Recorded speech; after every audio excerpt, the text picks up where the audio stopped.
quote that the body knows its business infinitely better than the mind ever will. Here's the way it works. Priming is, let's say somebody recoils on their backhand volley. They hit the backhand volley and they pull back. Okay?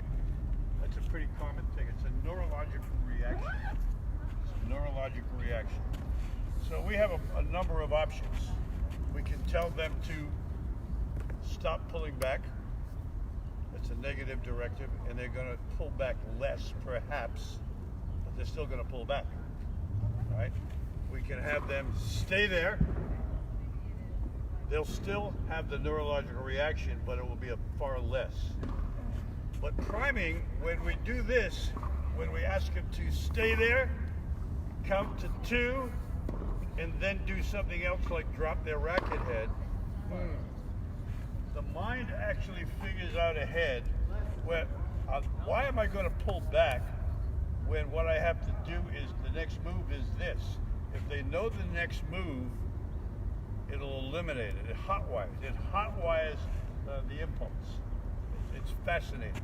So that is priming. There's so many different ways that we can use that. We use it in a very positive way too. So if we're hitting a conventional forehand, and we go to here, and we want to add some topspin to it. So what we do is we go to here and then pull the racket back. Let me have a racket. Check. So all we have to do is this. So we go to here, and then as an afterthought, we do this. Okay? Go to here, as an afterthought, it does this. All right? On a very subtle level, the body starts to do this here. It starts to do it here. We haven't told it to do it here, but if that's the next move, it'll lean in that direction. So now you start to get more top, right? That's what. There's so many ways that can be used in. But so we have to realize that the brain will figure out and tell the body what the most efficient way to go to the next place it's supposed to go. It will always explain it's the most efficient way. Bilateral transfer. Bilateral transfer, we actually saw a pretty good example of it with Crystal. When if you learn something, if everything is plugged in and you're integrated, assuming you're integrated, once you learn a skill on your right-hand side, you know it on the left. So it goes from this side to this side, and it's just automatic. And we can always test it. So if we learn it on one side and then we just throw in a surprise feed to the other, see what it does. Right? You're going to be amazed at how often it'll know. But if you're not plugged in, if the brain isn't plugged in, it will not learn. A pattern interrupt. We learned what that is. So we feed a bad ball, something bad happens. So I'm hitting with Linda. Linda hits 7 perfect forehands, which she always does. Okay, and then on the 8th one, she launches it. She butches it. It's the most ugly forehand I've ever seen. So she already knows the good one. She knows how to do the good one. There's nothing to teach. There's nothing to teach at all. So we just stop. And we reset everything, and then give her time, and then go. Yeah. We do the same with the feed. If we misfeed a ball, then we just give it plenty of time, right? So a pattern interrupt is just, you don't continue on the same rhythm. If on the other hand you continue on the same rhythm after a bad feed or a butchered ball, you're going to get another butchered ball and another bad feed. So just stop. Nothing more. The difference between a leverage skill and a pendulum skill. No, those are 2 words that Don Henson invented. So there are 2 types of skills as far as the racket in your hand. One is when you need to control the racket, have the racket under absolute control. So tapping a ball here as a beginner, that is a leverage skill. That's a leverage skill. Learning to hit spin is a leverage skill. Learning to hit slice, a leverage skill. Learning to hit a spin serve, leverage skill. This all requires hand strength, right? Hand strength. And for a leverage skill, you should use a very small racket. A very small racket. A pendulum skill is all about centrifugal force. So once the racket starts, it just swings on its own. So it just goes. Not very complicated. So all we have to do is start it on its way and let it go. And that's what we're turning out in America today. We're turning out a lot of pendulum players who don't have leverage skills, who don't have. And so I use two different rackets. I have kids start out with leverage skill rackets, so that because this and this is all leverage, just learning contact point is a leverage skill, just that. And then I graduate them into pendulum skill rackets, which can be a full-size racket, even for a little kid. Now, Ramon, I'm going to pick on him, and he's not here. You know why he's not here? Ramon is a concert violinist, and he's got rehearsals down in El Centro for a symphony. Yeah, I know. So he's kind of an interesting guy, really an interesting guy. So Ramon hits beautiful forehands and backhands, doesn't he, from the baseline? Yes. And struggles with the feed. Struggles with the feed. The feed is a leverage skill. But he has a great slice, which is a leverage skill. Yeah, but his leverage skill, his slice is as much pendulum as it is leverage. Gotcha. You got it? Yep. Yeah. So Ramon he got beautiful pendulum skills, but really lacks leverage skills. Right? So as long as we know the difference, there are two. Laterality, we know what that is. That's handedness. Feeding in fours, we talked about that. Feed, 2, 3, 4. Feed, 2, 3, 4. Yep. But how is laterality? Can you give an example of a teaching tip or a secret? No, it's not a teaching tip. It's just information. It's the definition of laterality is handedness. Okay. Okay, it's just what we have to discover. We have to be familiar with it. Body feeds. We talked about feeding at somebody's body, and so they're forced. When we feed at someone's body, you feed with their stomach feed. They have to back up and get in rhythm. Now, the trick is when you go backwards, you can't take giant steps. So you're forced to take smaller steps. But if you have them go forward, they can take a giant step, and there's no rhythm. So if you feed at their body, they will get in rhythm. It's kind of fascinating. So it's automatic. We don't have to do the work. They don't have to do the work. I just do that. With an accomplished player, I can do that, and they know, and they automatically get back. Yeah. The beginner that's 8, 9, 10-year-olds do this. Put a ball and tell them to hit a forehand. Sorry? Just tell them to hit a forehand. Forehands only. Yep. Well, yeah, do it at first. Forehands only. At first, forehands only. Okay. And it's going to take them maybe 10 balls to adjust. And they're gonna figure out the most efficient way to do it, to hit a forehand. Okay, they will. So let's say I wanted to feed body feeds, Yep. just as a part of my warm up with a group in a group environment. Am I telling them that I'm going to feed body feeds, I'll or tell you, am I just going to do it? And line them Grab up? your racket, okay? Jack, come on up. I want you to feed.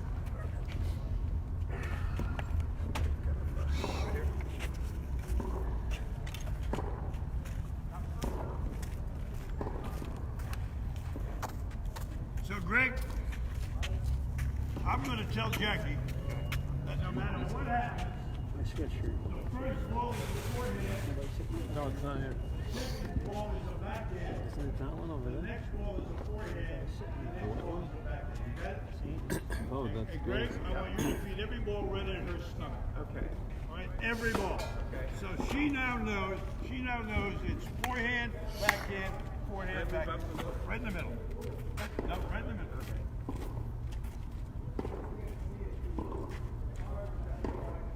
These might be. I'm gonna aim for the. What? I'm just telling myself that I'm gonna aim for the body. But, Yeah, you hit her in the stomach. okay. Good, good, good, good, good. Good, go. Doing it. Slow the feet down. Slow the feet. That's way too. Whoa, whoa, whoa, whoa, whoa. Way too quick. That's way too quick. So you can allow her time to recover. Okay. Yeah.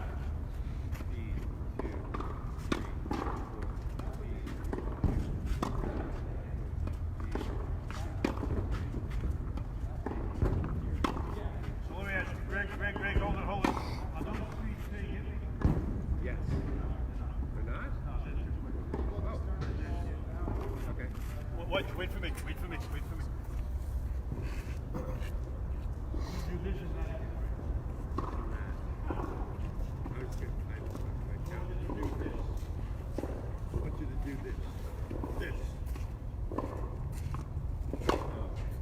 You got some time. This. Got it. Go. Yes. Got it. This.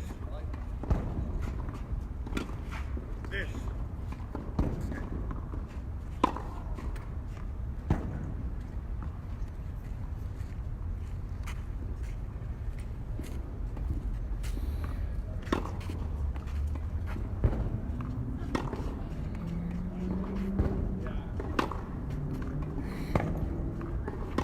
Couple more. It's all right. Ho. So now what do you do? Pattern interrupt. You got it. You got it. And here we go.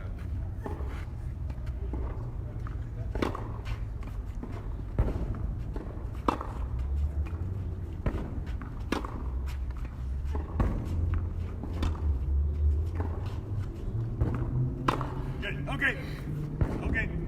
We got the notion. Funny. We got an idea. If you feed at the body, you tell the student the first one's a forehand, the second one's a backhand. They're gonna back off it. All right. Now to do this, you really have to get your feet under control. Right. All right, or else it creates chaos. All right. So.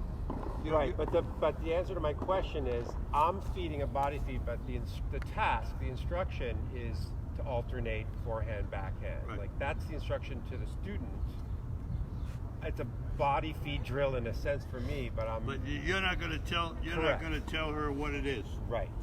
All you're going to say is the first ball's a forehand, the Got next it. ball's a backhand. Okay, I got That's it. all you're going to tell. Got it. That's all you're going to do.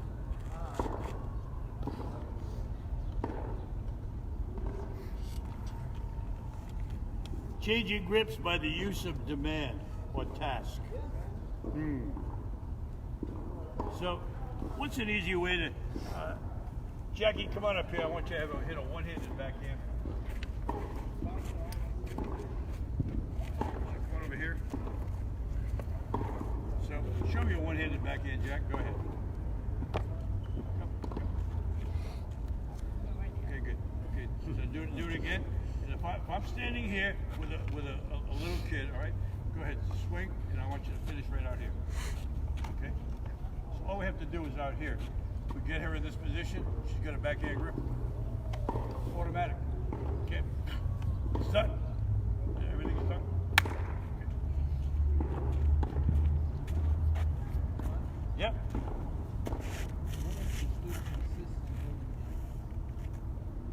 Pull it. Stand, grab your racket.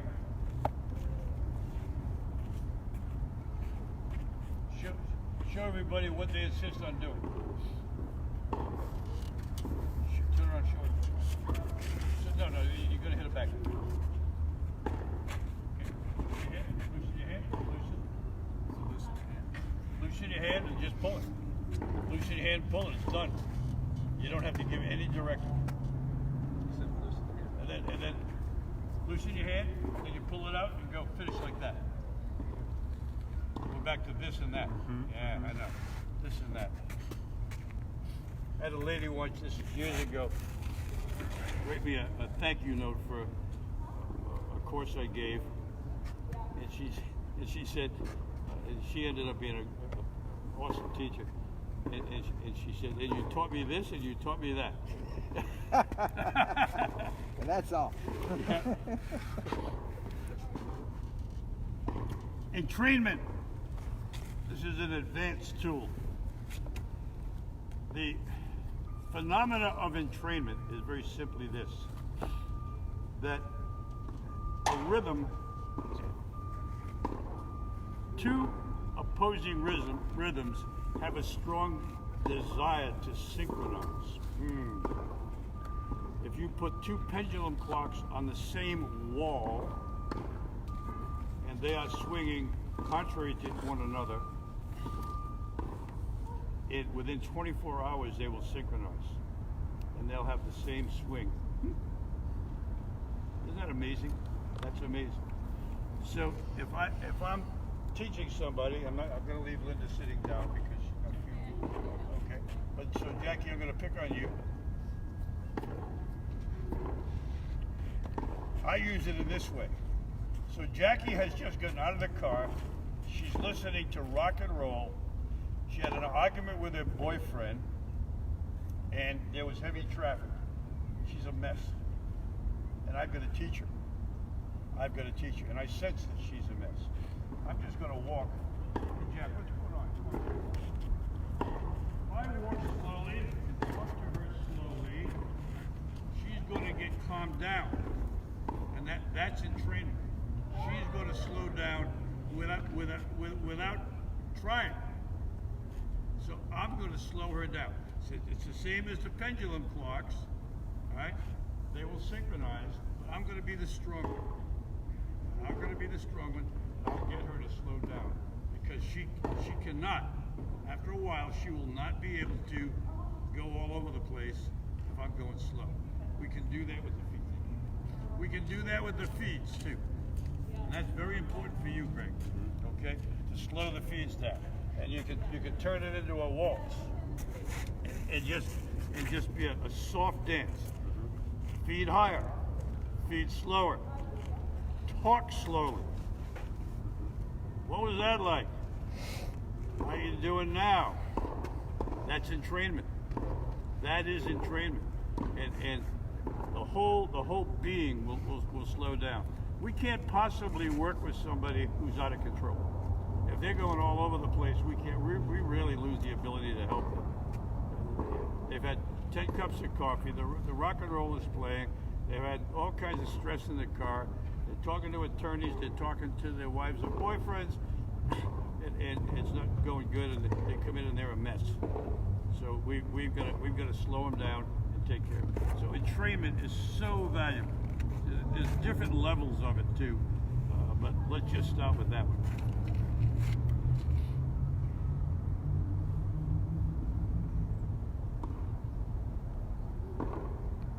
Comfort zone is very simple. The comfort zone is a place where you're hitting a ball and asking them to hit a ball, which is totally non-threatening. Totally, there's no sirens going off, no red lights flashing. Okay, so they are not challenged. The ball is just sitting there saying hit me, and it's in the rhythm that is just saying hit me. And this is where learning takes place. All learning of new physical motions takes place in a comfort zone. Once we learn it in the comfort zone, then we expand the comfort zone little by little. But we don't learn, it's a common misunderstanding. People say, well, people aren't going to hit softy in a match. Don't go there. Don't go there. The match is not when you're learning. A match is not when you're learning. A match is about what you have learned already. All right? So teach them in a comfort zone, non-threatening, real easy, real easy. And then once they learn the skill in toto, then expand it. Okay?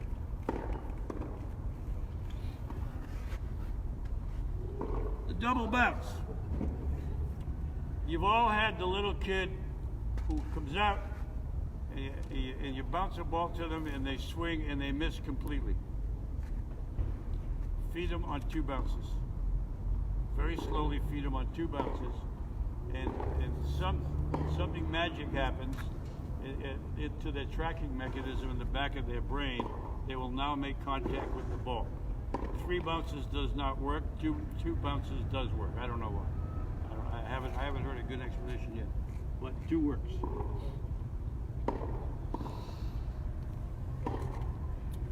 David, let me have your racket real quick.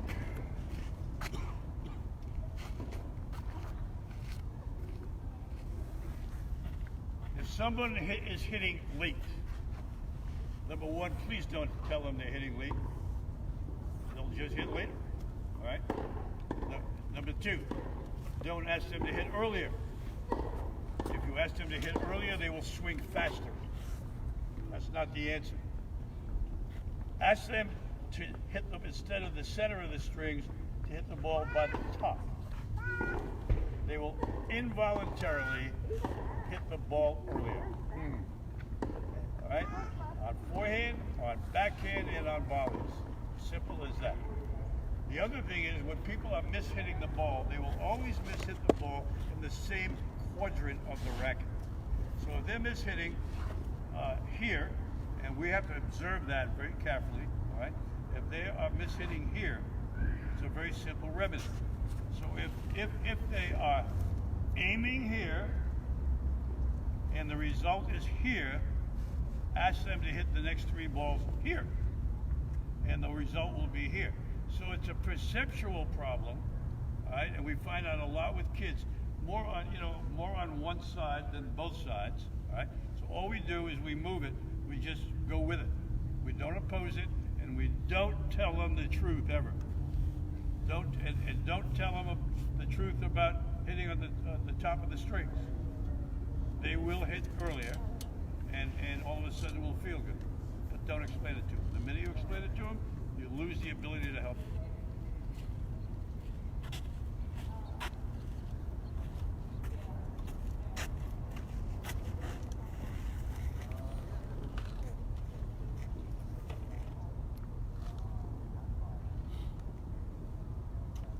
Helping to eliminate internal dialogue. I coach a young woman who had a daughter, and she had a habit of saying all kinds of horrible things to herself, player. And first of all, what we have to realize is every player, once you get to the player stage, the one coach that stays with you is yourself. The one coach that stays with you is yourself. Linda cannot avoid Linda. Linda's always going to be on the court.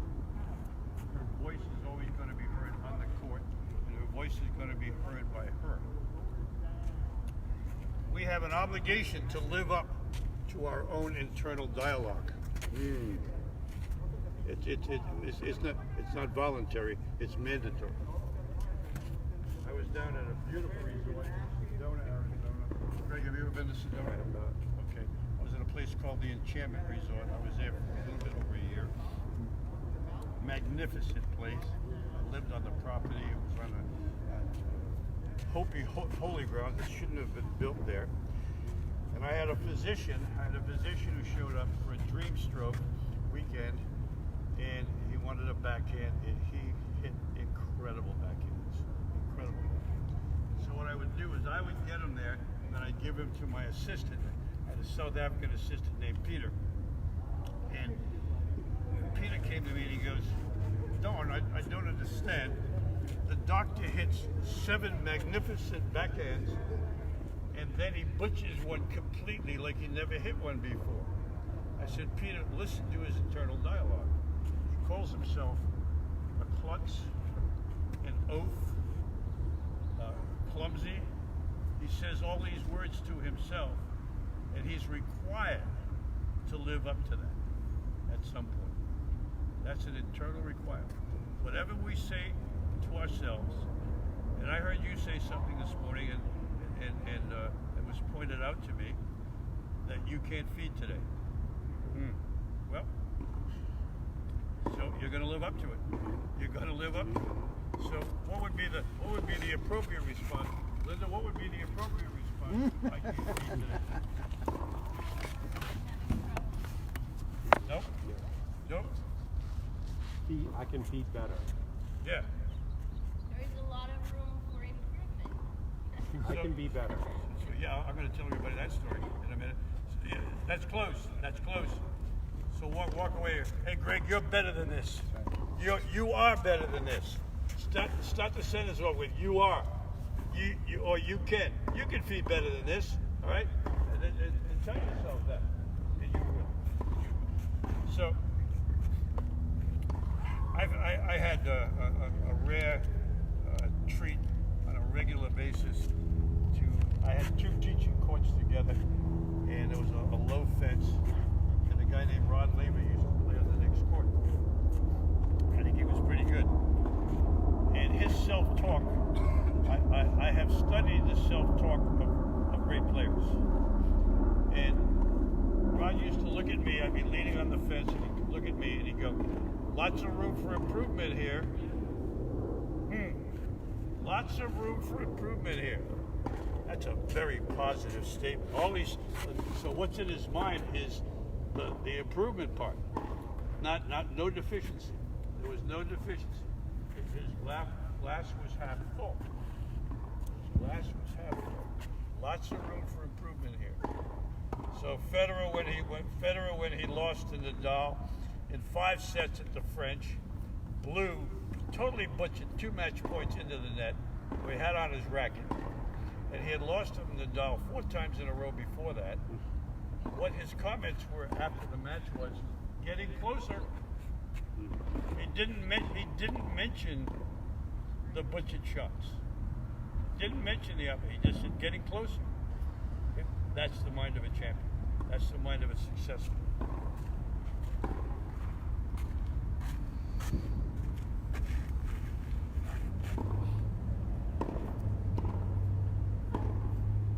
So how do you eliminate internal dialogue? What I do, if somebody's got internal dialogue in this way too, so that go to the golf range, you're going to hurt it. People hitting golf balls, they've got to turn more. They give themselves all these external instructions. What I do is I start a conversation. I just look at this and go, hey Linda, what did you do this morning? She's hitting the ball. Now she can't tell me what she did this morning and have internal dialogue. Her mind can only be in one place. I'm going to occupy her mind. I'm going to take it away.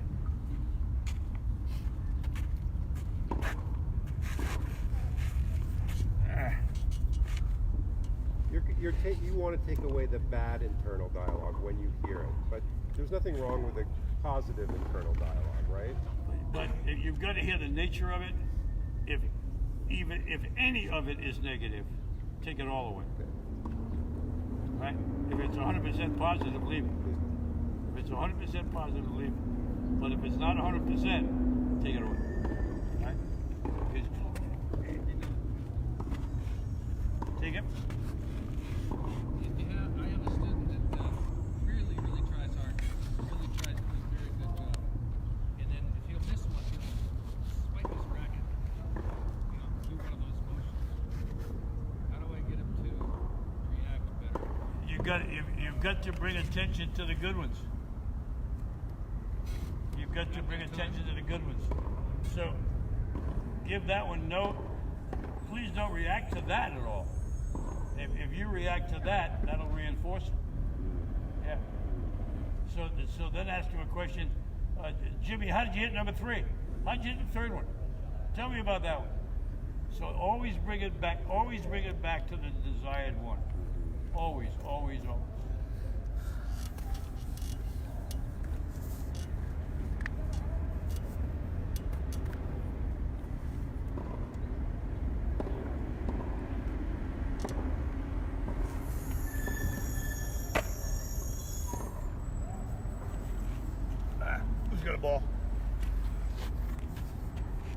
we did this already. One over there. Okay, I think we did this already. David? Okay, David, what was going through your mind as the ball was coming down?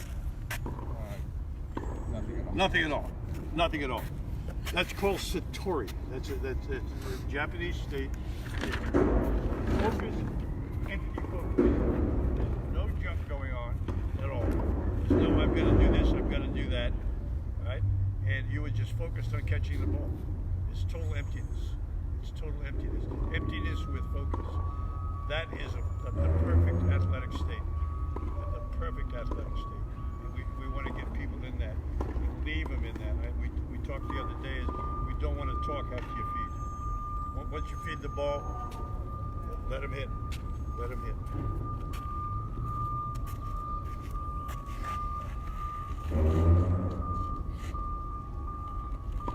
If I tell you don't think of the color blue, what are you going to think of? The color blue. Don't be conscious of your breathing. Now your stomach's going back and forth. Right? Anytime you give them a negative directive, it magnifies what you don't want. The human mind lacks the ability to understand negatives. How about that? So when we say, Johnny, don't do that, what Johnny brain hears is Johnny, do that. Isn't that amazing?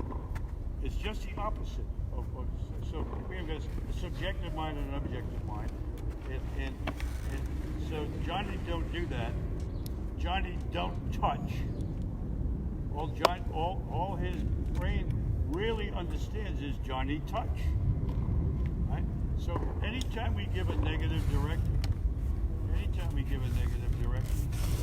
it's just reinforcing what we don't want. Okay? So what is the answer? Give a positive directive. Tell them what you want. Tell them what is desired, what is needed. Simple as that.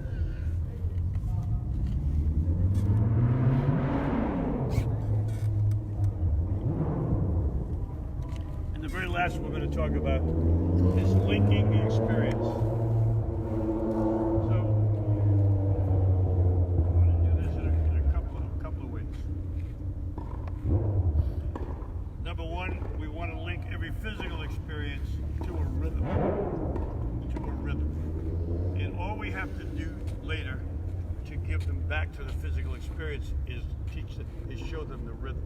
Just get them back in the rhythm, and the rest of it will show up automatically, involuntarily. It's done, right? Because the mind is like a computer. It has a password, and the rhythm is the password. And once it understands the password, it goes, oh, I know this. So it goes da da da, and then it does the perfect backhand. So that works. Anybody have trouble with that? It is really important that we do teach a link, so that we link it all together. The rhythm is as much a part of the backhand as the swing. It's all about the rhythm. Okay. Now. John, question. Yep. Do you ever start anyone without the link? No. Never. Even a young school. Once I know that somebody can tap a ball on the strings, I have to get them to the point where they can touch the ball with the strings. Right. Then we go right into the rhythm. Got it. Got it. Okay. Now, here's the other thing. This has cost the world many tennis players, many baseball players, many hockey players. Right. So, when someone is taught something through fear, through resentment, through anger, they're not going to want to have it internally down the road. So anytime we teach a new skill, and if we teach it in a very demanding, authoritative manner, where you must do this, you must do that, right? It will ultimately be rejected because the skill becomes linked to the emotion.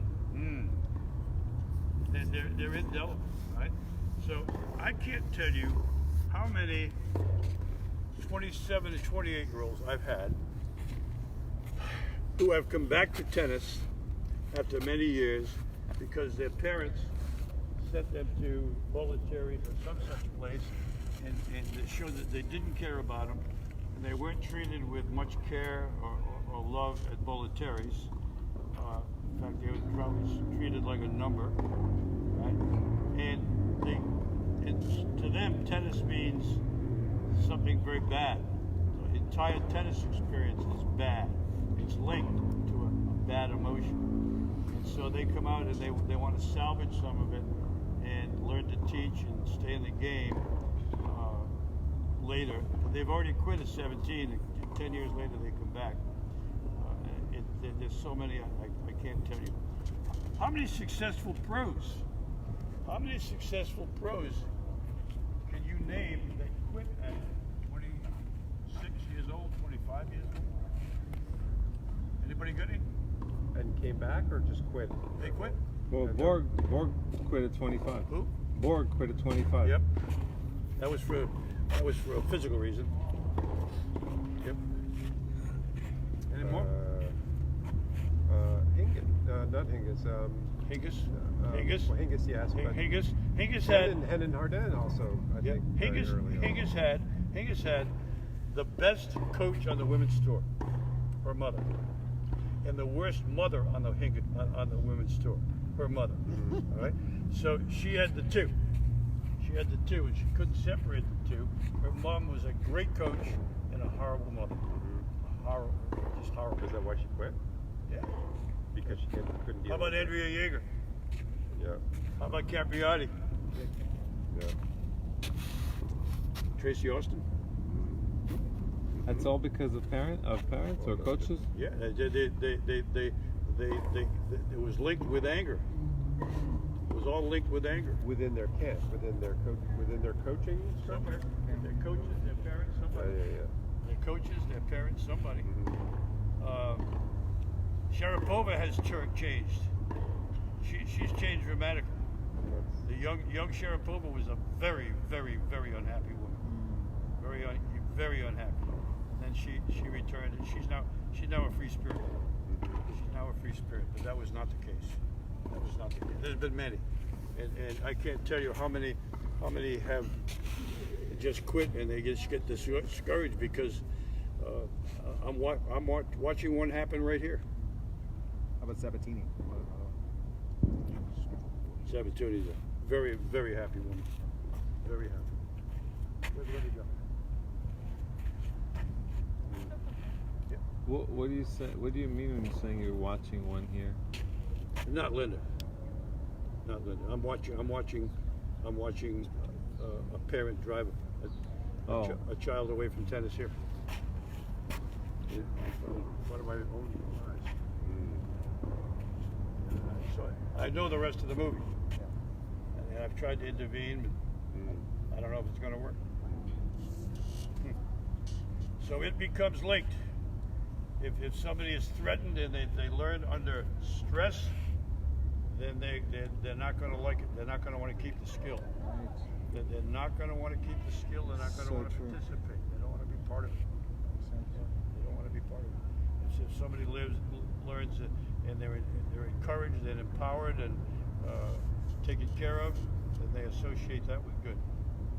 Yep. Yeah, it kind of goes back to the negative ideas. It's almost like a body. It's the same deal. Yeah, the body can't link. No, it's exactly the negatives. same. Yeah, It's same thing. exactly Yeah. the same. Yeah. Exactly the same. Any questions on any of this? Any of these terms? There's a bunch of terms.